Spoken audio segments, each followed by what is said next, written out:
le collectif Calibre 12 présente Cran d'arrêt, une pièce écrite en décembre 2019 en vue du Printemps des Poètes 2020. Un texte de Sandrine Nuel.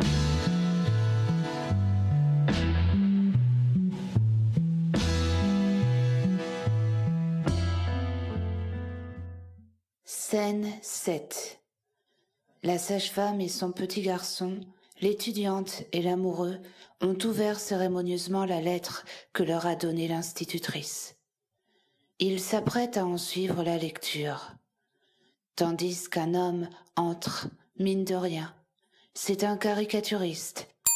Il reste silencieux, observe, sort un carnet et commence à croquer la scène. Bordeaux, décembre 2019.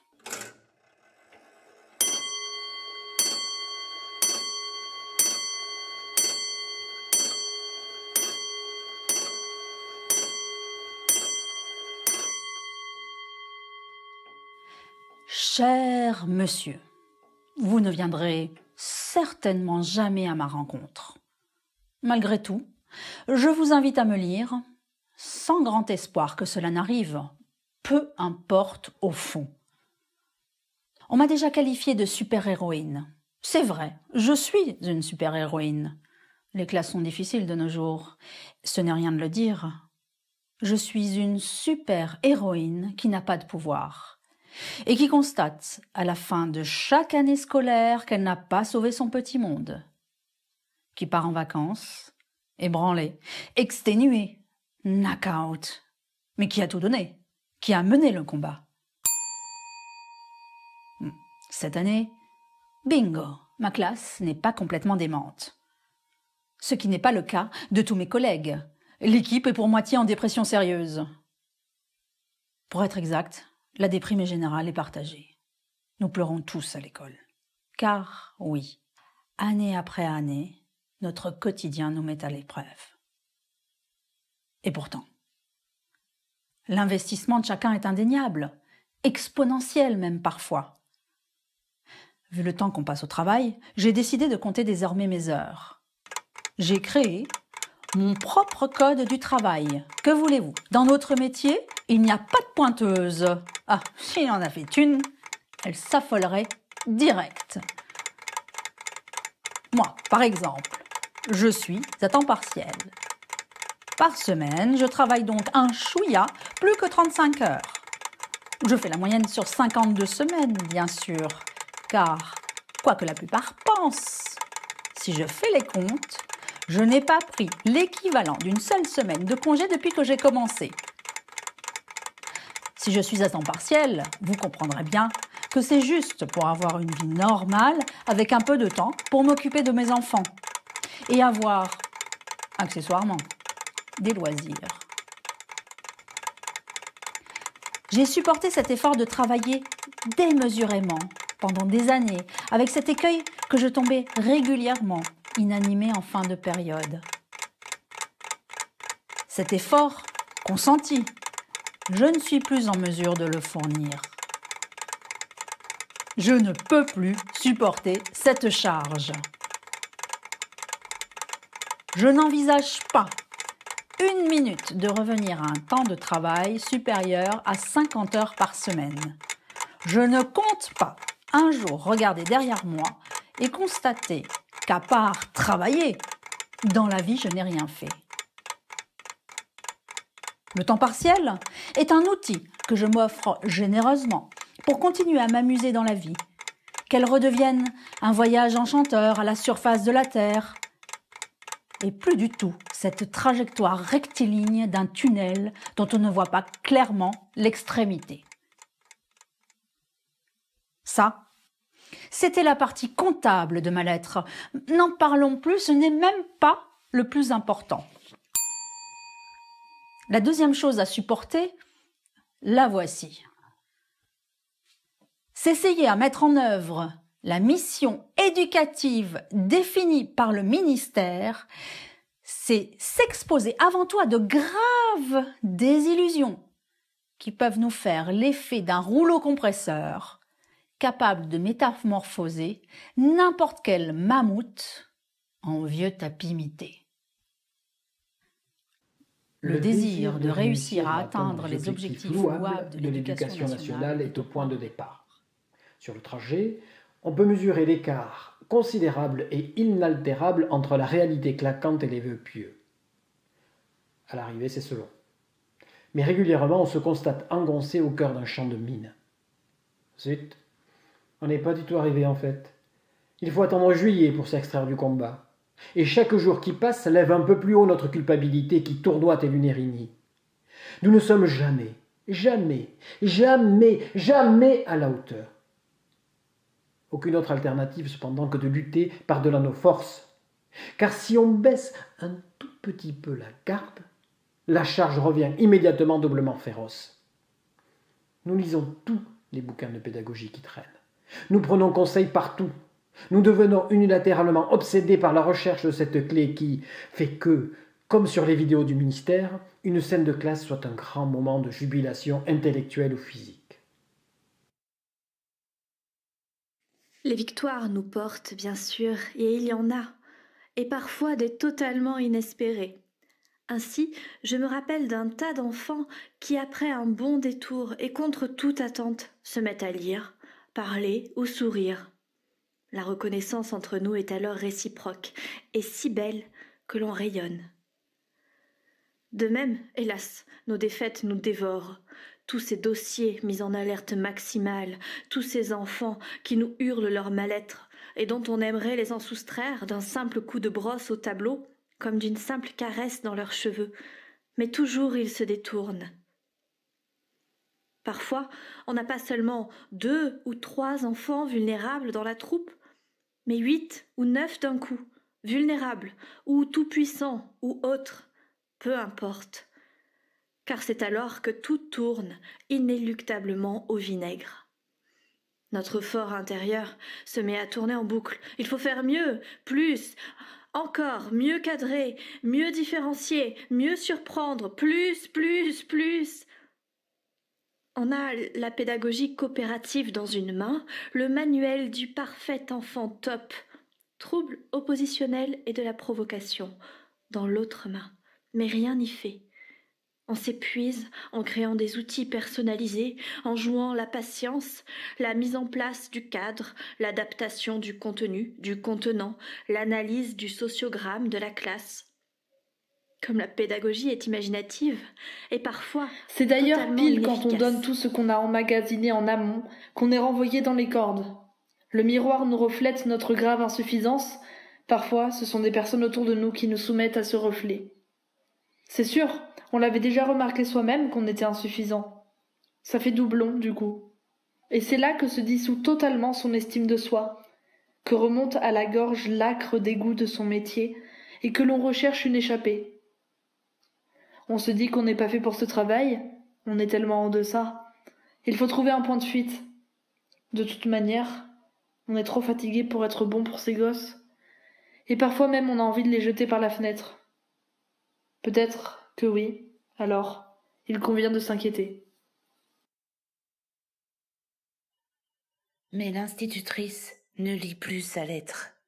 Elle s'est arrêtée. Elle a l'air émue. Tout le monde se tait.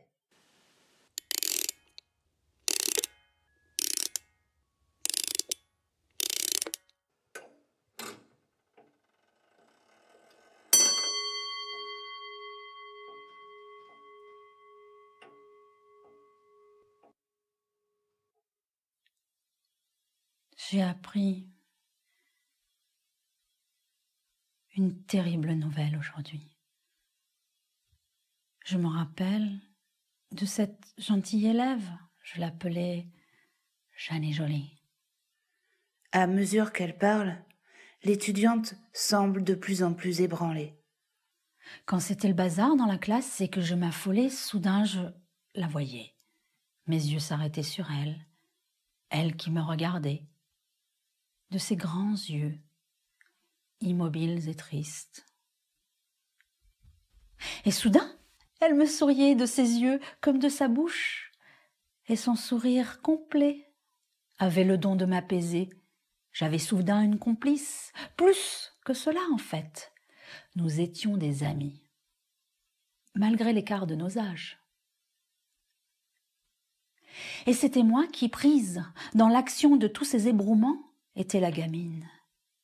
Elle avait la sagesse de ces vieilles personnes qui contemplent, ne disent rien et comprennent tout. Ces vieilles personnes capables de transmettre un apaisement, de l'amour, une enveloppe. Car elles regardent bien plus loin que là où nous sommes. Alors que pourtant, elles se trouvent au crépuscule de notre monde. Alors qu'elles traversent déjà le noir dans l'éblouissement de la lumière. Jeannie Jolie est partie maintenant. Elle a terminé son mouvement de rebours. Elle a franchi la lumière. J'ai tellement besoin d'elle.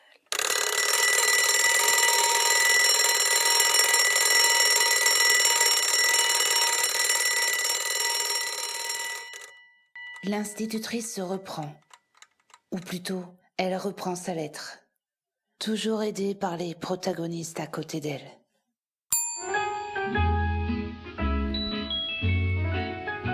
Monsieur le ministre, de quoi avons-nous besoin concrètement? De moyens humains, pas de conseils ni de réprimandes, non. Je pense qu'on peut nous faire confiance, on connaît le sujet, le terrain. Mais j'ai pu constater qu'il n'existait aucune latitude pour obtenir de l'aide, même quand on la réclame à corps et à cri. Aucune marge de manœuvre. Il y a plus de besoins ailleurs. Ok, c'est incroyable. C'est insensé, mais c'est vrai. Et de tout cela, j'ai le cœur en miettes. Douce France, cher pays de mon enfance, bercé de tendre insouciance, je t'ai gardé dans mon cœur. Mon village, au clocher, aux maisons sages, où les enfants de mon âge ont partagé mon bonheur. Oui, je t'aime, et je te donne ce poème. Oui, je t'aime, dans la joie ou la douleur. Le plus incroyable face à nos difficultés, c'est que très vite, on remet en question les qualités professionnelles des enseignants. Bien placer ces qualités professionnelles dans le rang de tous les paramètres qui peuvent poser problème. Or, la question que je me pose, c'est alors, comment peut-on mettre en œuvre dignement ces qualités professionnelles lorsqu'on est épuisé et en permanence aux aguets, lorsque nos fondations s'érodent et que l'on perd ses moyens? Je sais très bien ce que c'est, la souffrance échue aux maîtresses.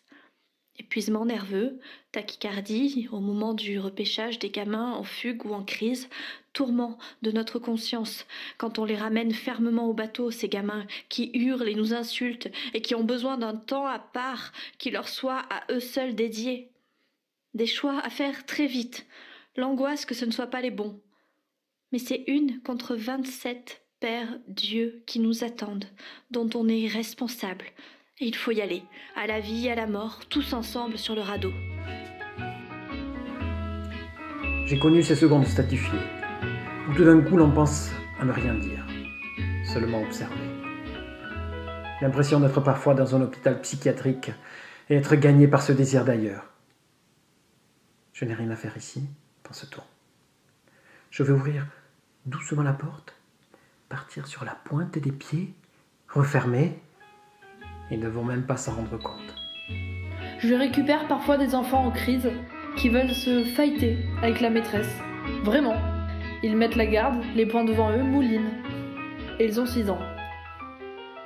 Ils pensent que la maîtresse est un personnage de dessin animé ou de jeu vidéo et sont indexés sur le mode « Kill all them ». C'est assez déconcertant. On finit toujours par trouver le bouton « off » ou à défaut « volume » moins. Mais si c'est assez facile de l'obtenir quand aucun autre enfant ne fait pareil dans la classe, lorsqu'ils sont 8 ou 9 ainsi, je le confirme, c'est ingérable. À vivre 6 heures par jour, c'est même insupportable. La cerise sur le gâteau, c'est quand les parents s'y mettent.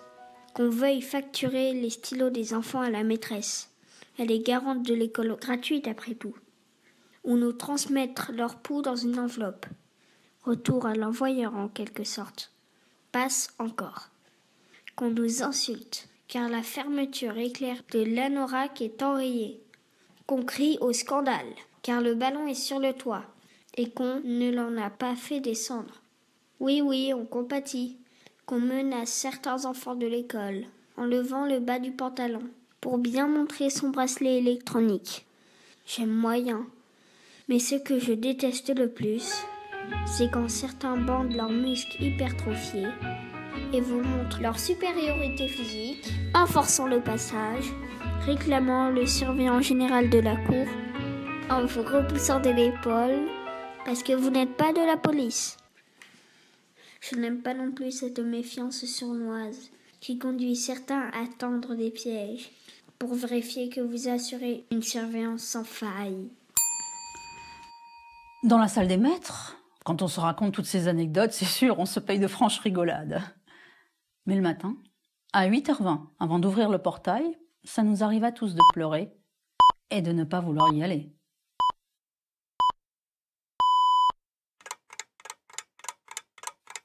Et le soir, ça nous arrive à tous d'écouter des histoires bien sordides sur la vie de tel enfant, telle mère. Cette violence à l'œuvre, cette carence qui les gouverne. Nous aussi, on a de l'empathie et tout pareil, si étroit notre champ d'action. Heureusement, quel que soit le fragment de ce que l'on vit, larmes ou éclats de rire, nous formons une équipe soudée. Ça, c'est le bénéfice secondaire. Douce France, cher Alors, pays de mon que enfance, faire? Vous pouvez me le dire? Démissionner? Envisageable, oui. À la moindre occasion, d'ailleurs, si je trouve un autre job, je n'hésiterai pas. Si je vous dis « Cher monsieur » et non « Monsieur le ministre de l'Éducation nationale », c'est que je positionne notre relation dans le cadre d'une interlocution ordinaire, simplement humaine, et ne l'indexe pas dans un rapport de hiérarchie. Car voici mon dernier point. Je lirai toujours les directives que l'on nous envoie, cependant je me garde le droit de les appliquer ou non. Disons qu'il s'agit surtout pour moi de me défausser de toute pression et de choisir ce qui est opérationnel sur le terrain. Certaines directives n'ont pas de sens, alors je ne perdrai pas de temps avec. Non, je ne me soumettrai jamais à des directives pour lesquelles je ne serai pas d'accord. Je priorise moi-même mes actions, et tant pis si je ne suis pas dans les clous. Le légitime passe avant le légal. Je continuerai à compter mes heures, car cela me sert de garde-fou, pour ne pas trop travailler, mais également pour ne plus ressentir de culpabilité lorsque l'efficacité de mon travail fait défaut. La culpabilité, c'est un bon levier de soumission. Je considère que je fais le job et que je ne suis pas en mesure de faire mieux, étant donné notre contexte. Je ne suis plus prête à travailler dans n'importe quelle condition. Les règles de ce jeu professionnel ne doivent pas être traitées de façon unilatérale. Moi aussi, je veux donner les miennes. J'adore les enfants. Et ce que j'ai décidé de leur donner, c'est exactement ce qu'on m'avait dit à mes débuts, de mettre de côté dans mon travail de l'affection. Dans ce monde sans repère stable, qui jette parfois des gouffres sous nos pieds, la seule aide aux bienfaits assurés pour eux, c'est une portion d'amour qui les réconforte, leur fait lever le menton, leur redonne confiance. En eux un peu, mais aussi en l'autre et dans le monde. Oui, je t'aime.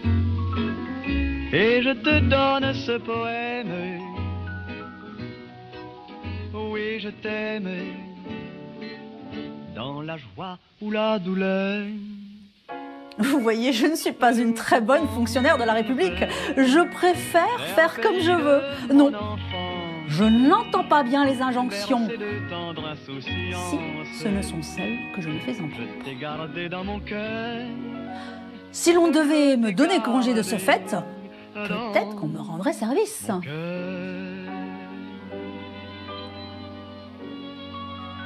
Je vous souhaite de bonnes vacances de Noël, si tant est que vous ayez des vacances. Bien cordialement, signé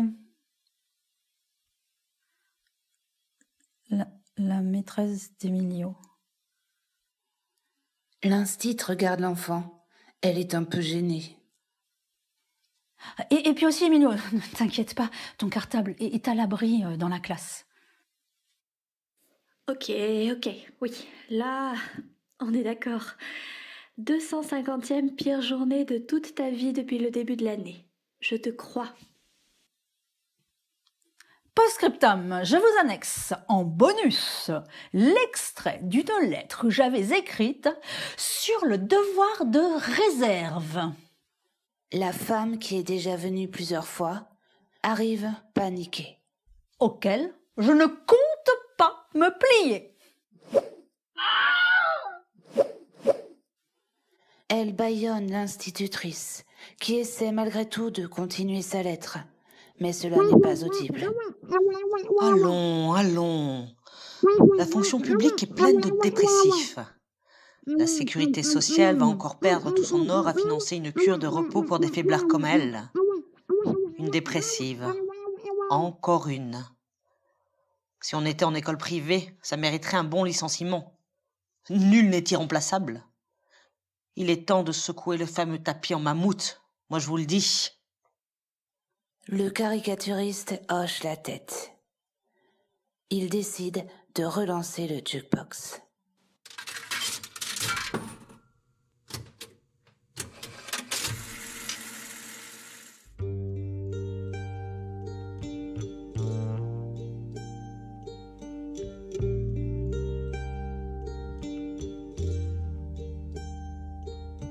Si on t'organise une vie bien dirigée, où tu t'oublieras vite. Si on te fait danser sur une musique sans âme, comme un amour qu'on quitte. Si tu réalises que la vie n'est pas là, que le matin tu te lèves sans savoir où tu vas, résiste, prouve que tu existes, cherche ton bonheur partout, va, refuse ce monde égoïste, suis ton cœur qui insiste, ce monde n'est pas le tien, viens, pas toi, signe et persiste, résiste.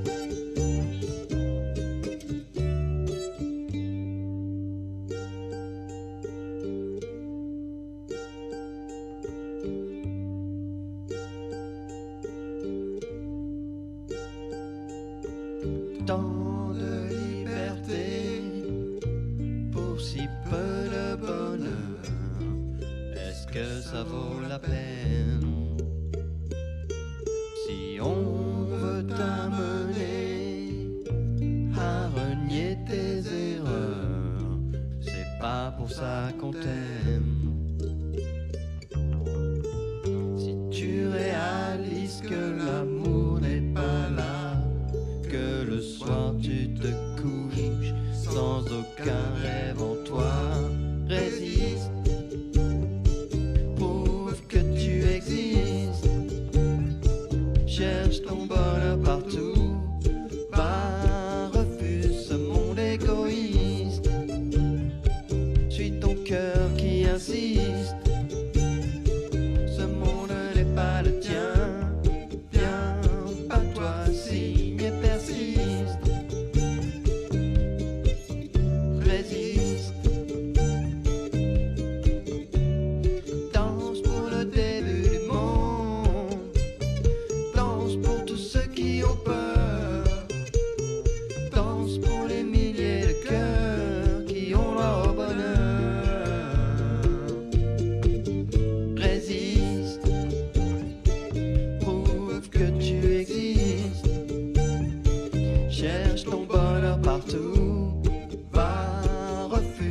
monde égoïste. Suis ton cœur qui insiste. Ce monde n'est pas le tien. Viens, pas-toi, signe et persiste. Résiste. Résiste.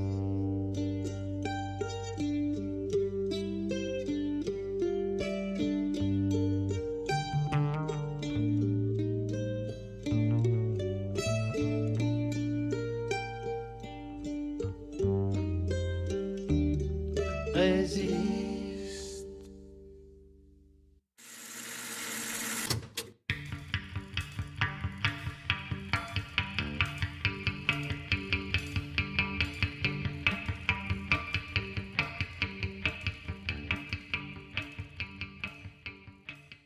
Lors de la scène 7, vous avez pu entendre un extrait de Douce France de Charles Trenet, une reprise originale de Résiste de France Gall par notre jukebox.